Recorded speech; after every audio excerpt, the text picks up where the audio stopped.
Our reaction to the Visa Cash App, Racing Balls, ATM, Swipe Card Machine, Credit Card, car launch. Oh, that looks... Oh. It's not carbon. Oh, there's no black. Oh, there is a bit of black. But not a lot of black. Oh, that looks like the Torosso. The banging one. Torosso that vibes. Looks fire. Oh, yes. Wait. That was it. 15 seconds. That was it. 15 seconds. We barely got to see the car. I got up at 6 a.m. for 15 seconds. Paint, design, not just carbon.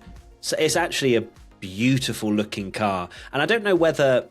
I mean, I do think it's really nice. And I think the Toro Rosso from previous looked really nice. And it's nice for it to come back.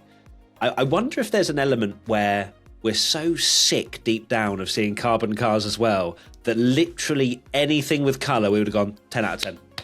10 out of 10. Absolutely. What a banging livery. They've done a very good job because they've got a lot of sponsors and yes. It's very easy to make it quite busy, and it is quite busy, but because then you can start adding like too many colours, and you know how like we absolutely hated when they added the all in red last year on the Alpha Tower and it didn't quite look right, whereas this I think works. The only thing I don't like is the white lines are quite abrupt, but everything else is just really, really nice. And I'm really hoping from the pictures that they shared and the way they rendered it in their animation video, it looks like it is that Toro Rosso kind of like shiny metallic paint, because that's another thing. We're so used to matte liveries and them looking quite dull that it looks like it's gonna be like that shiny silver, which is really, really cool.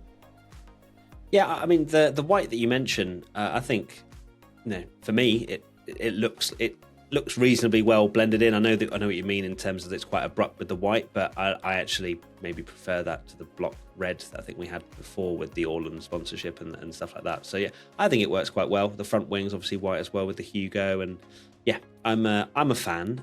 Question from Badger Sprite: is this the best livery so far? Yes or absolutely yes? Yes, absolutely yes. I would say so.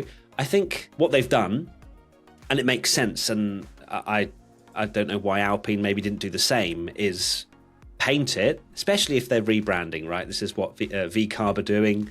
They're trying to make the Visa stand out, obviously, massively well, and that's what they've done.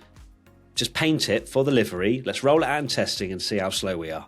And then, we had to strip back some paint. Exactly. And I think that should be the way to at least go from it from a brand perspective, but also to maybe not anger fans as much going into the season about how they're all going to be black. It's I'd like to see how much will be left, but I don't think they have much wiggle room with the sponsors that are on there.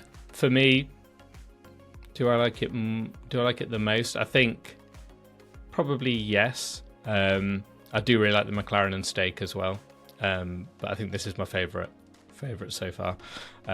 It's very, very cool indeed, and we'll just see now how much weight saving they decide to do. Exactly. Wheelie Bad F1 comes in with: in this age where every other team has chosen carbon fibre over paint, why did VCARB stick with colour? And I think it is very much just a case of the rebrand, the launch, wanting as many eyeballs on Visa Cash App RB and everything else that comes with it, because it's an important rebrand for the team. They need to get the message and the logo out there. So yeah, I do wonder whether they've gone, all right, let's just make it look snazzy, and then we'll figure it out if it's terrible. But look back at last year, McLaren, they had some chrome on it, and they were on the front row of the grid challenging Max Verstappen. Maybe there is something there. I do wonder. You mentioned about like the fact that it is this new rebrand. Red Bull are, at the end of the day, they're there for marketing purposes to promote their brand in Formula One, and they've probably weighed up the option as a big, savvy marketing company and gone, I don't care if it's 1 second quicker over a 70-lap race. We are here to get our brand out there, and we want brand identity, and that's they're known as Visa Cash App RB, so they've got a lot of Red Bull have got a lot of brand identity with that name.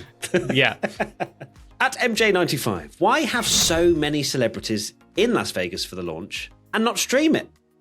This is my biggest bugbear. This is my, I wish we'd had more than a 2-minute 15 video on YouTube or a 15-second video on Twitter to unveil the car. You've got Kendrick Lamar performing there. You've got Terry Crews doing social videos with the team. What? Where? Why? Why have we stopped? Why can't we just stick a little iPhone on a tripod and we'll let everybody, come in and tune in? And I don't know. For me, it doesn't make any sense to have a Vegas launch and to not live stream it to the world. I don't know. It just feels weird to me. There must be a reason. There must be a drawback somewhere, or they couldn't get X, Y, Z. But it just doesn't make sense. And how have they not got a workaround for it? And the weird thing was, I think, as well, like obviously we got up at silly o'clock for us in Europe to see the car, but you're literally talking like minutes before we know this launch is out, and there's like no tweets from the team, no one's tweeting anything. That was such a weird feeling. There was like a little bit of Insta sort of, it's coming at past or whatever it might have been, but everyone was just like, well, what's going on? You would think that there would be a build-up to it so that we'd all know, all right, or maybe they didn't want to shout about the fact it wasn't being live streamed and they just wanted to be like, here you go. I don't know what their decisions were there, but everyone knew it was happening. They still kind of posted that it was launching on this day and that sort of stuff. It just seems like very basic kind of social media strategy didn't really happen for a brand new launch of a brand new team or a rebranded team in Formula One. Next question, TJ Snehasish. Why 2 Red Bull teams on the grid? Does that not sacrifice the integrity of the competition? Welcome to Formula One, where Toro Rosso / the second Red Bull team, 2006, they've been around for. Does it sacrifice the integrity? No, because they are their own team. Maybe we will be changing that opinion if, as we've said many times in this podcast, Visa Cash App RB roll out Red Bull 2023 car and start getting podiums left, right and centre. But until then, it's not like Red Bull the only people to have done that, because of course you had Racing Point copying Mercedes and then they thrust themselves up the grid. It's not just Red Bull, and there are of course ties within engine suppliers and teams, and Williams and Mercedes not necessarily working together like Team 1 and Team 2, but there are connections, there are relationships within Formula 1. It's not just Red Bull. Yeah, there's always internal politics and things like that in Formula 1. Obviously, this is an extreme example because it is 2 teams owned by the same entity, if you like. So, and then of course, there's been a little bit more controversy this year because they're now starting making more parts in Milton Keynes for this team. So that's caused controversy, but it's only ever controversial when they do well. When they were 10th in the constructors and barely scored a point, no one cared. Suddenly, if they start finishing races in 6th or 7th, even if it's that, like, people will start to complain about it and things like that. But I don't think it's a problem personally. I would also say that, of course, this livery is probably my favourite, I would say. But Williams is a close second. I think what let's not forget Williams. They also did paint their car to a degree, which is fantastic from Williams for now. But I think what tips VCARB over the line, God, what an awful name, is the gloss. I think that's the nice kind of oh yeah, I forgot glossy paint exists on Formula One cars, and it's a nice throwback to a few years ago. So that pretty much sums it up, Tom Bellingham. An early morning podcast. Or how do you summarise your life? Your final thoughts? I summarise it by saying thank you, Visa Cash App RB, for painting your car and not making us angry after getting up at 6 a.m. Well done. 5 actually. But anyway, I know we're going to get a lot of angry fans saying, I get up every morning. Shut the hell up. This is normal for me. I watch F1 races at 4 a.m. And every single time we complain, we also preface it. And what's after it? With a disclaimer. Postface it with a disclaimer. that we appreciate you and we think you're bloody amazing. Okay, we don't know how we would survive in those situations, but fair frickin' play is basically what we say to them. So yeah, that is my final thoughts. Well done everybody for being able to get up at early times, and we will see you next week. What's next? Next one is Aston Martin next week on Monday.